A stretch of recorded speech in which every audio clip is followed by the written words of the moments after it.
Welcome to the Funny 'Cause It's True podcast. I'm your host, Kevin McGeehan. The show is recorded live every other Tuesday at 10 p.m. at the Second City Hollywood in Los Angeles, California. Storytellers are either predetermined or chosen randomly on the night of the show to tell a true story based on different themes, and this podcast is a mixed bag of some of my favorites. The theme of this episode is Tart, two stories by frequent contributor and friend of the show, Tart.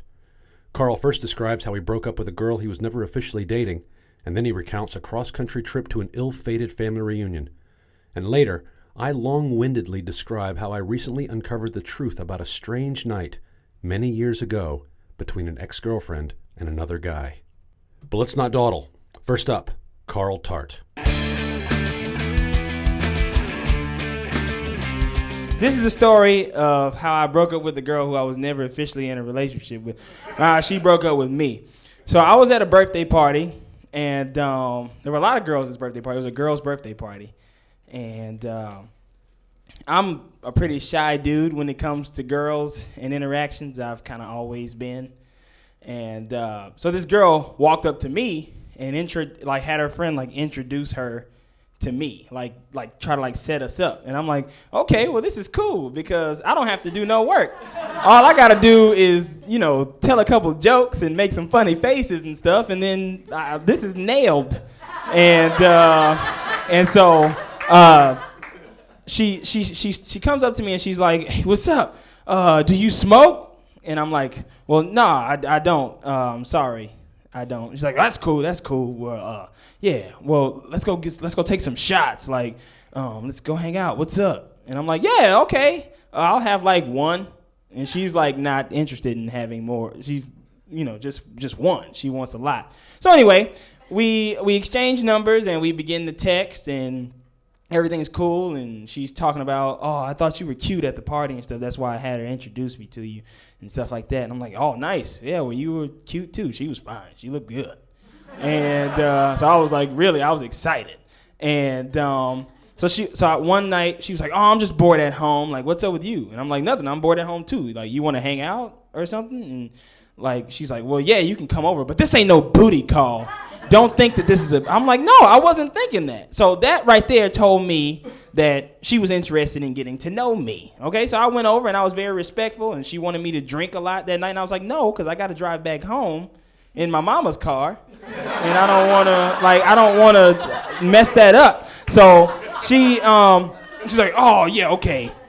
Why your jeans so tight? And I'm like, well, that's how I wear them. I bought them. I work for my jeans. If you want to buy me some jeans, that's cool. I probably won't wear them, but okay. So then she's like, so what you do, stand-up comedy? I'm like, no, I do improv. Wait, improv? Like Wayne Brady? And I'm like, I guess. If that's what you... So already I'm like, okay, this is fine. Now, at the time, I'm 21 years old, and I'm going to give away a secret to the ladies in here. But at 21 years old, men don't always want a relationship. But I'm not the type of guy to come out front and say that. I'll see what the girl, I'll get to know her first before I try and, do the H and Q. And, so anyway, we're going through this, and I leave, and then I come back another time, and I take her out on a date, and everything's cool. I invite her to a show here, and she enjoys that. And I remember we decided to walk down Hollywood Boulevard. And we were passing the Pantages Theater, and they were letting out of a show of Wicked, and this kid walked in front of her, and she pushed the kid out of the way, move. And I'm like, whoa, that's a kid. Why'd you push that? But I was like, okay, that's fine. This girl is fine. Look at her face. Look at that ass. And so I'm like, all right, I'll let it slide. So then after 5 times of hanging out, we go hang out, and we go to this sushi restaurant. She's got me doing sake bombs and stuff, and I'm not a drinker, really. And so I'm she's like, you're not going to die, are you? I'm like, no, I'm not going to die. I'm 230 pounds. I'm 6'2". I'm not going to die from a couple of sake bombs, but I don't want to be drinking at noon. It's noon.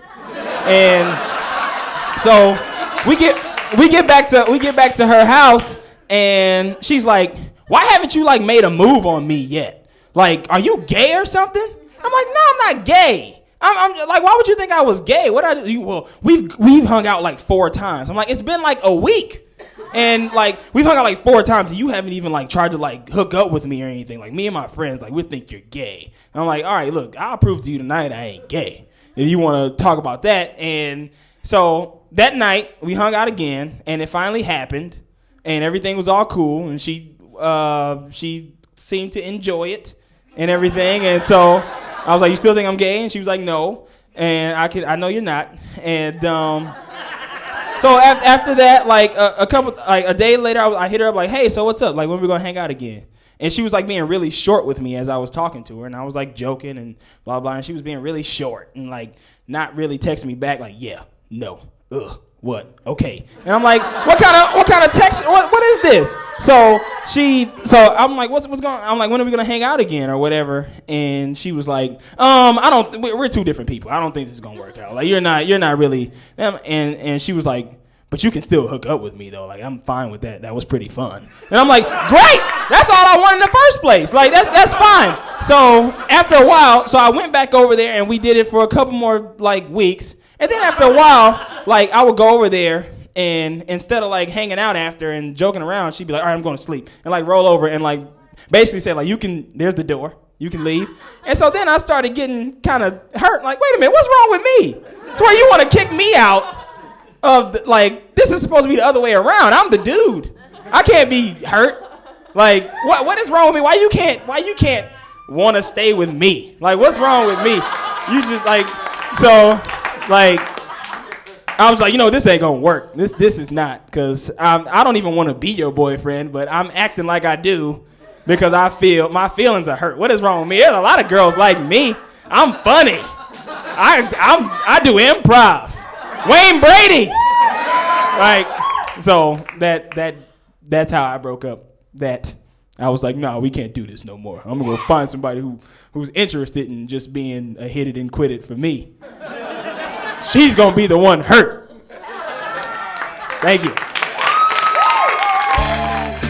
Next up, once again, Carl Tart. I am originally from Mississippi. In 2011, in August, my mom said, hey, I want to go to the family reunion this year, because my mom moved here to Los Angeles and I had to come along because I was a kid. And so she said, hey, I want to go to the family reunion this year, so be saving up money because I'm an adult now, so I got to pay for my own ticket when we fly, which sucks. I was like, Ma, I can't go. I don't have enough money for a ticket. And she's like, oh, no, that's okay because I'm thinking about driving. And I said, all right, well, have fun on the trip. I'll be here because I'm not about to drive 3 days to Mississippi. And she's like, oh, yes, you are. And even no matter how old you get, your mother can still boss you around and make you feel really guilty. She was going, oh, your grandmother don't have much time left, and you got to see her. You don't want to see her. And like I was like, I love her to death, but she doesn't know who I am. And she raised me until about 10 years old when I came here, and that's how she remembers me. She remembers me as a little kid. And it's really sad. I don't really want to see that. And then she goes, you don't want to see your dad? I was like, he hasn't wanted to see me. So why? It's funny because it's true. And like he hasn't. He hasn't. He's a great guy, I'm sure, but he hasn't wanted to. So like, no, I wasn't really amped about this trip. Okay. So after a few days of all my family calling and saying how I need to come and how they haven't seen me and since blah blah blah, and I was like, all right, I'll go. And then I was like, wait a minute, can't go. I'm graduating the conservatory at Second City. And I was like, see you later, Mom. So I leave, go to work. She calls Second City as if this is a high school, and I'm in trouble, and says, hey, when is the conservatory graduation? And they was like, oh, that passed 2 weeks ago. And she was like, I'm Carl Tart's mom. They're like, oh, hi. I'm like, thanks, Carrie Weisberg. So all this passed. I said, all right, Mom, I'll go, but you got to get a car. This got a lot of leg room. I'm 6'2". I need some leg room. She goes and rents a Hyundai piece of shit, and I'm forced to drive this long distance in this car. The drive to Mississippi from here was not bad. Had a pretty good time. I was like, okay, all right. I was maybe being a pain. This is fine. I got to see some nice sights. Got to drive through Texas for a whole day. And, I got to see some cool stuff. It was all right. But when we got there, that's when the drama started. Because the weekend that we got there, we drove 3 days for a 2-day trip, and then to drive 3 days back. It was stupid. But a tropical storm hit that weekend in Mississippi, in Alabama, and Louisiana. And now, since Katrina, they're on high alert for these things. And that was bad. The weather was really bad. And we had to drive from where we live to the family reunion, which is 3 hours north. And we drove, we didn't rent a van for my big family to go up there. My uncle, my mom's younger brother, says, we can take my Expedition. It's fine. This weekend, his sunroof gets jammed. And as you remember from 20 seconds ago, there was a tropical storm this weekend. We still took this car. My uncle, we're all friends here, guys. I'll get a little personal. My uncle has a drug problem. And so the money that he saved for this trip was gone when we got there. And so my mom got pissed at him because she had to pay for his gas, plus the car that we rented, she had to pay for that gas. So I had to drive his car because he doesn't have a license. And so I'm in the Expedition with the broken sunroof. It's pouring raining. My songs on the radio keep getting interrupted by the National Weather Association saying that there's a tornado in the area. And I'm just looking, a lot of trees like Florida. It's just a bad situation. He doesn't have any money. I'm not paying for none of his stuff because he is 15 years older than me and he's my uncle. And it's just, we get there finally. Everybody's wet. The car smells like mildew.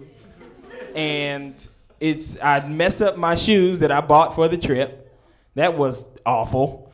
And we have the family reunion. We get there too late. They run out of fish. That's fried fish is a delicacy on the Gulf Coast. They run out. I'm not happy about that. My aunt's famous peach cobbler is gone, and she doesn't make any more. Get through the weekend. We got to drive back. The rain is still very heavy. I'm in the car with my uncle, who doesn't have a license and no money, so we barely get back. And 5 of my cousins, who are all girls under the age of 16.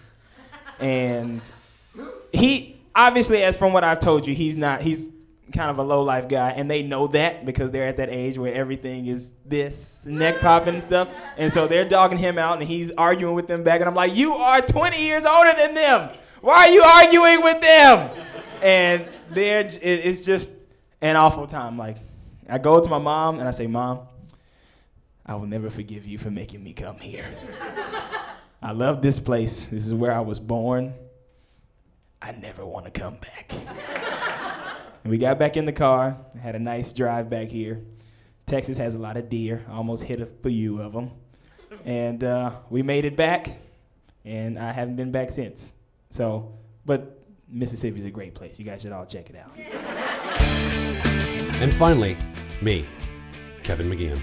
2 weeks ago, I was hanging out with my best friend. We were sitting at his house. We were having a couple drinks. We were swapping stories. We were just laughing and having a great time. At one point, I told him, my ex-girlfriend, who for the purpose of this story I will call Toots, because it rhymes with her last name, Toots is having a baby, and she's going to deliver it the next couple weeks. Oh my gosh, that's so great. Then I decided to tell him a secret, something I had not told him in many, many years, about one night that was so mysterious to both Toots and I, and we thought about it for a long time and talked about it incessantly.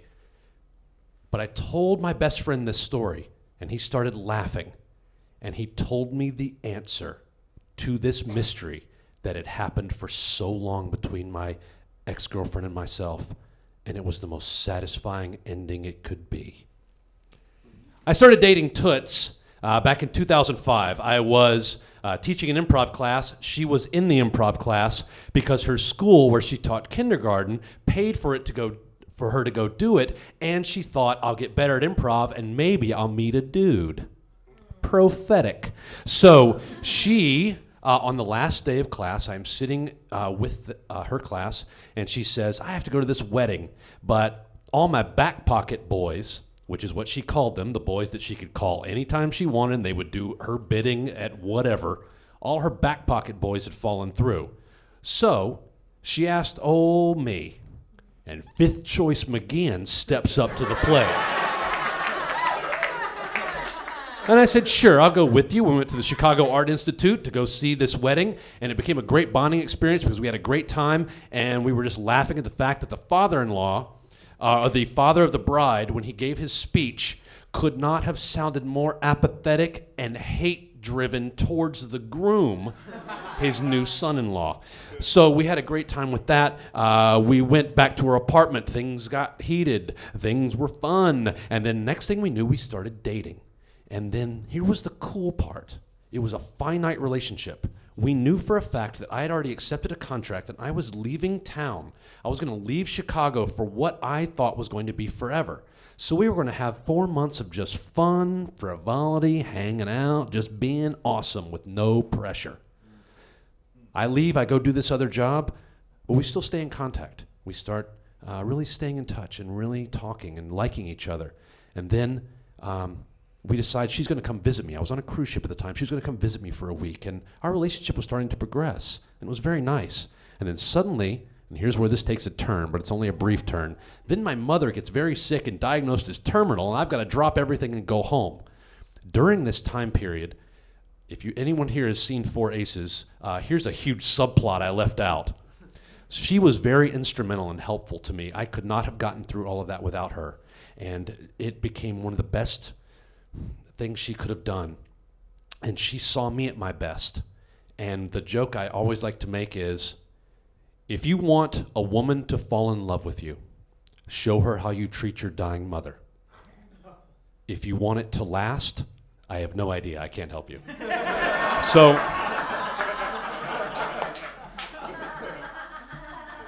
after all was said and done, that chapter of my life closed, and then for Toots and I, we had to figure out what we were going to do next. But I was unsure. This was a very big thing. I had never had to experience grief to this level before, and I was confused. And not going to lie, I had a lot of money. So I was going to travel the country.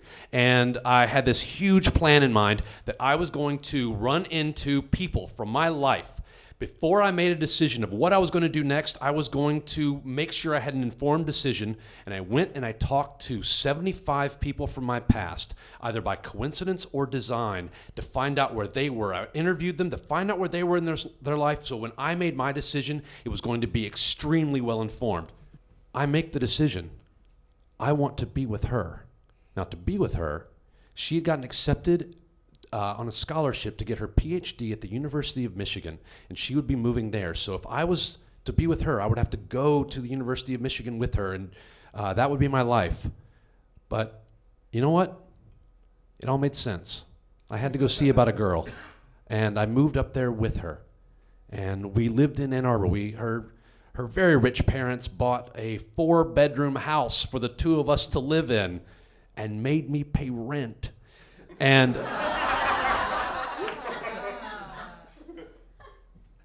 and when we got to Ann Arbor, we lived happily ever after until the end of this sentence, when I inform you that we did not. Things started going a little awry, but at the same time, we were still very good friends. And many factors involved. But one of the things we did to keep us interested in Ann Arbor, because you move to a new town as an adult, it's hard to make new adult friends, especially if you don't have a community in which to already operate. But we made some friends. One of them was my best friend, also came from Michigan. So the same one I was talking to at the beginning, he would come to visit Michigan often with his wife at the time, who's still his wife this time. And but also her brother lives in Ann Arbor, who I will, from this point on, call John Biner. Not his name, but it rhymes. And his girlfriend. So one night, myself, Toots, my best friend, his wife, John Biner, the brother, and his girlfriend all went to dinner. Now, on a quick side note, Toots and I had a conversation one night early on in our relationship. What's your type? I, being polite and smart, said you. You're my type.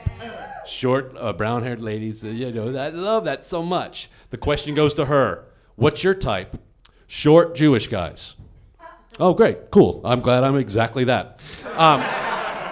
But that was her type. That was the kind that would drive her absolutely crazy. Put Ben Folds in a room with her, she would melt.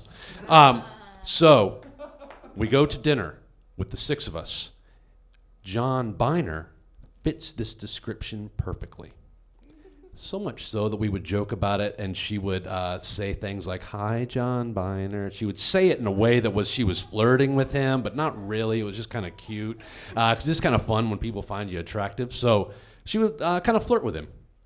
Then, at one point during dinner, they're sitting next to each other, and he gives the old, and puts his arm around her and holds it there for 15 minutes. I'm sitting across the table. She and I are looking at each other trying to figure out what the fuck is going on right now. But neither of us want to stop it because it is still kind of funny that this is happening. Now, the dinner progresses. She's titillated. I'm not going to lie, nor would she. She was titillated. She loved the fact that he was giving her that attention. And then afterwards, we went out, and then for the next year, we talked about that dinner for so long. It was always a subject of conversation. What was John Biner doing that night? Why did he do that? We don't know. Eventually, we broke up, and that was three plus years ago. And she just had a baby, as I said, and so I was over at my best friend's house, and I was saying, I never told you this because it was your brother-in-law. I didn't want to say it to you. And then you tell your wife, she tells her brother, and then it becomes awkward. But I can tell you now, I mean, it's so long ago, and she's having a baby. Oh my God, I wonder, we still could not figure out what he was doing. Then my best friend started laughing, and he said, oh my God. When John Biner was a kid, John Biner was a gymnast. He messed up his shoulder so bad that he had 3 surgeries on it. So if he does not stretch his shoulder out at regular intervals, it cramps up so much that it possibly atrophies. So he's got to constantly keep it moving and stretched at all times. I was so excited. Oh my God, thank God, that's what it was.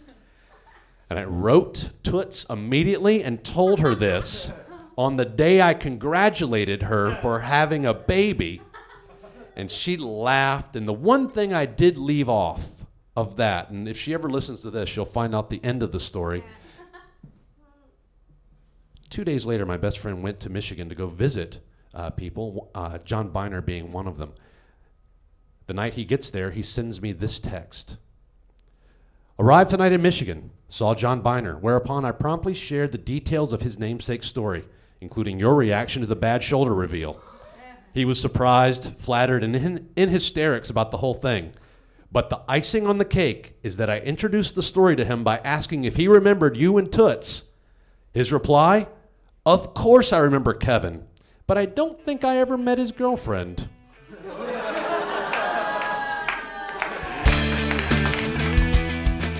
That's it. That's our show. Special thanks to our storyteller, Carl Tart. Also thanks to Josh Callahan, Mark Warzeka, the Second City Hollywood, and the Comedy Podcast Network for producing the show. You can like Funny 'Cause It's True on Facebook to find out upcoming show dates and themes. All the past episodes are available for free download on the Comedy Podcast Network and iTunes. While on iTunes, feel free to leave a rating and a comment about the show. The more comments help the show grow to a broader audience on iTunes, plus it appeases my staunch desire for approval and acceptance. If you would ever like to see the live show, Funny 'Cause It's True is every other Tuesday at 10 p.m. at the Second City Hollywood, located on historic and broken dream-filled Hollywood Boulevard. So come out, put your name in contention, and maybe you'll get chosen to tell a true story on stage, and from there, get chosen to be on the podcast. My name is Kevin McGeehan. Thanks for listening.